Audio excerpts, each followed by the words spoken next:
Hello, Melanin Monarchy citizens. This is Monique here again with another concert review. And this time we're going to be talking, when I say we, I mean me, going to be talking about Tangerine Dream. Now, for all you guys who don't remember, may have forgotten or don't know, Tangerine Dream is an electronic band from Germany. And they've been around for probably 55 years, since 1967. And so Tangerine Dream was founded by a Mr. Edgar Froese, if I'm pronouncing, I'm going to be butchering a lot of names today, so watch out.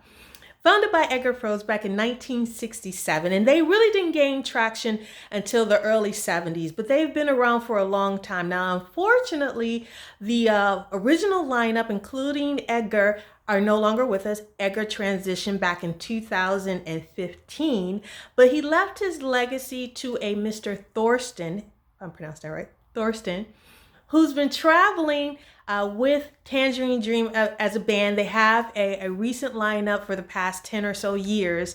And so this time they came around to San Diego, and it was a treat to go ahead and see them. Now, just a little background. Tangerine Dream, like I said, was founded in Germany. That's no surprise. If people want to say that they're probably like the granddaddies of electronic music, I would disagree with that. I still think that Kraftwerk are the grandpapas of electronic music, but Tangerine Dream is also there too, because they did a lot of work and they've done a lot of work. I'm still, what is it? Ich lerne Deutsch. I'm trying to learn some German. But Tangerine Dream, they got their name from a Beatles song, Lucy in the Sky with Diamonds. And it seems as though it was a mispronunciation. Instead of tangerine trees, they thought that John Lennon was saying tangerine dreams.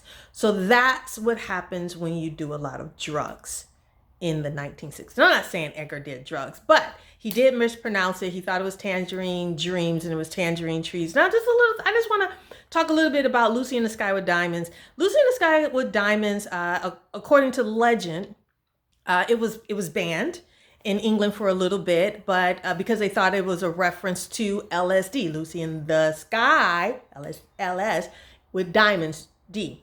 So Lucy in the Sky with Diamonds, it was rumored to have been written at a time when the band was experimenting with pharmaceuticals. And so John Lennon said that no, it was actually written in a response to his son, Julian, his first son. Julian drew a picture, and so John Lennon wrote the song Lucy in the Sky with Diamonds according to that little artist's picture, his son. He wanted to honor his son. I think, this is just Monique, I don't have any evidence of this. I think it was both. I think that Julian, when he was younger, he was drawing, as kids do, and his dad, like any great and good rock and roll father, he was getting high and he saw his son's artistry and he decided to make a song out of it. And that's just what I think would happen. I think both John Lennon and Paul McCartney says it's about drugs. And John Lennon said, no, it's about a picture that my son drew. I think is both.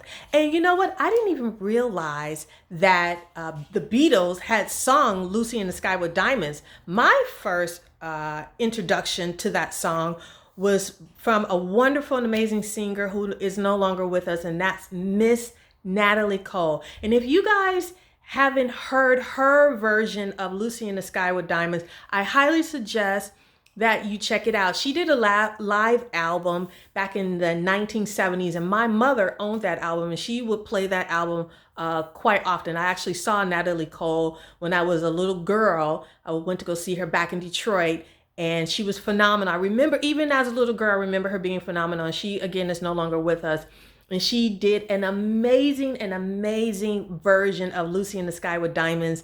And I would definitely suggest, she's no longer here with us. She's not going to be in concert because she went home to be with the Lord. So for all you artists, listeners, and music listeners, and for back then, definitely go check out Natalie Cole's version of Lucy in the Sky with Diamonds. But Lucy in the Sky with Diamonds Tangerine Dream got their name from that particular song. I thought maybe they would have did Kaleidoscope Eyes. I don't know. They went with Tangerine Dream. We love it, so we're fine with it. They've had it for over 55 years. So let's go ahead and get into the concert, you guys. The concert. Remember now, the original lineup, they've transitioned, they're gone on, but we have this new lineup that's been around for a number of years, working with Tangerine a number of years. And when I first entered the concert, now mind you, the concert started at around like 8:30. And I don't know about you guys, but I'm not as young as I used to be. Homegirl likes to be in the bed by 9. Snug up in a blanket in the bed. So I'm out there and I'm going to the concert a little bit later. You know, they don't have an opening act. And they have, before they arrive on stage, they have playing ambiance music, and it's of a storm. Now, my first thought was, these niggas want us to go to sleep here. Because when I hear like a storm playing in the background, that's the kind of music that you use when you're trying to get to sleep. So they're playing this before they get on stage. They get on stage, there's 3 of them. I will butcher their names, but the lineup consists of 3, and they start off amazing. It's like being in a lab. Right? So they have all their instruments. It's not really instruments. They have all of their electronic equipment, and they're tweaking, they're, doing their sounds, and it actually sounds pretty amazing. So if you're a fan of electronic music, I would definitely suggest you check them out, because it was like you were watching mad scientists in a lab. They had it going on. They were doing different things, different sounds, and it sounded wonderful. Now, I don't recall them playing any of their famous stuff. Tangerine Dream has done quite a lot of film soundtracks. And if you guys can remember films, especially for us Gen Xers, films like Risky Business, films like Legend, both starring Tom Cruise. But Tangerine Dream also had their music appear in Stranger Things.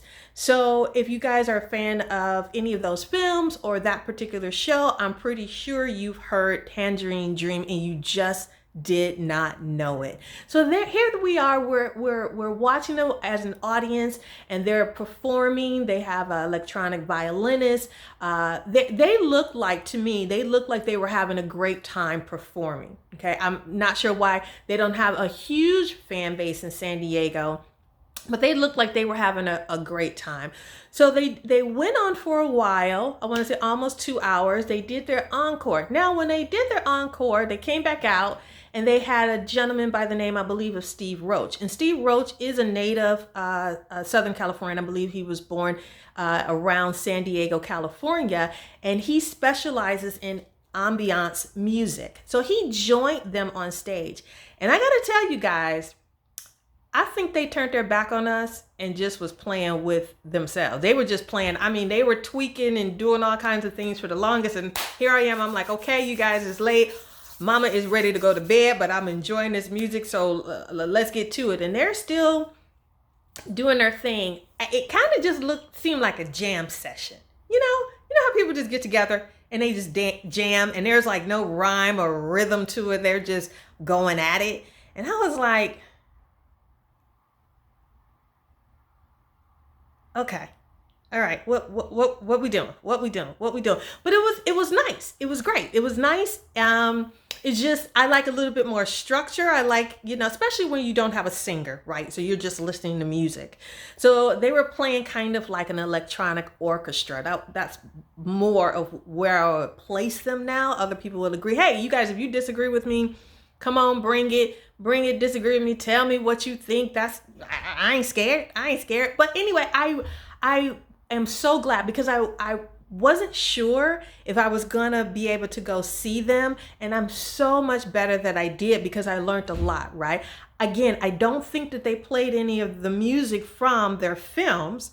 I think they played a lot of new things. However, it wasn't disappointing. I think it was great, especially for musicians, to see artists at work, right? So it was more of a lab. They were at work. So here you go. There you have it. You have Tangerine Dream. If you are a fan of their music, I would definitely say that it is worth going to see them. Your girl here, I'm good. I saw them once. I'm good. So now what we have in the program, as you guys can remember, we have something that we call 7 degrees of Depeche Mode. And here's a time where I try to connect artists with Depeche Mode in 7, I count my fingers, in 7 steps. So in the electronic world, you know, it's a big world. It's big, but it really is small. So if you're into electronic music, you're going to collaborate and find yourself collaborating with a bunch of different artists more times than not. So here we have Tangerine Dream, right? Not Tangerine Trees, Tangerine Dream. They collaborated with an artist by the name of, if I can pronounce the French way, I know my name is French. I don't speak a lick of French, but it's just French. And his name is Jean-Michel Jarre. Jean-Michel Jarre. Jean-Michel Jarre and Tangerine Dream, before Eckert transitioned, did a collaboration, and one of those songs was titled Zero Gravity. It's actually pretty cute, so you guys can go ahead and check that out. Zero Gravity. Well, this Jean-Michel Jarre also collaborated with the great Vince Clarke. And as you devotees know, Vince Clarke is one of the founding members of Depeche Mode. So there you have it. There's your 7 degrees of Depeche Mode. And here is my concert review for Tangerine Dream. Now, you guys, I want to emphasize again that if you are a fan of music, if you are a fan, especially of live music, I would say definitely go support your bands, go support the people that you like, because and also follow them, right? Follow them, because now in the age of social media, a lot of tour managers and promoters and marketers, they're looking at who, how many followers they have. They're looking at who they're touching around the world. And that determines, most of the time, not all the time, but sometimes it determines on which cities that they're actually going to be in, or which cities will be most profitable for them, or most advantageous, I would say, for them. So if you are a fan of a lot of these bands, definitely consider, strongly I suggest, following them, not just listening to their music on Spotify and Apple Music and things like that, but definitely go ahead and making your presence known to them, that you are still here, because then that way they know where to go and where to travel to. But I suggest that you do support it if you're a lover of live music like I am. Then definitely go ahead and go see your favorite band. Again, if you like this, if it's inspiring you to go to concerts, if it's inspiring you to remember or pull out those old albums, or in our case, Gen X, or those old tapes, those mixtapes, right? And your favorite favorite artist is in town, definitely seek them out and go see them. It is definitely worth it. And also, subscribe to this channel so that I can continue to bring you these wonderful reviews. And hey, again, if there is somebody that you like for me to go see and you want me to review that concert before you step out in the late night, sometimes in the cold, sometimes in the hot, but mostly in the cold, before you step out, right? And you really want to know what that concert is like, definitely let me know. I will go for you and I will bring you the truthest Rufus, okay? All right, you guys, see you next time. Bye.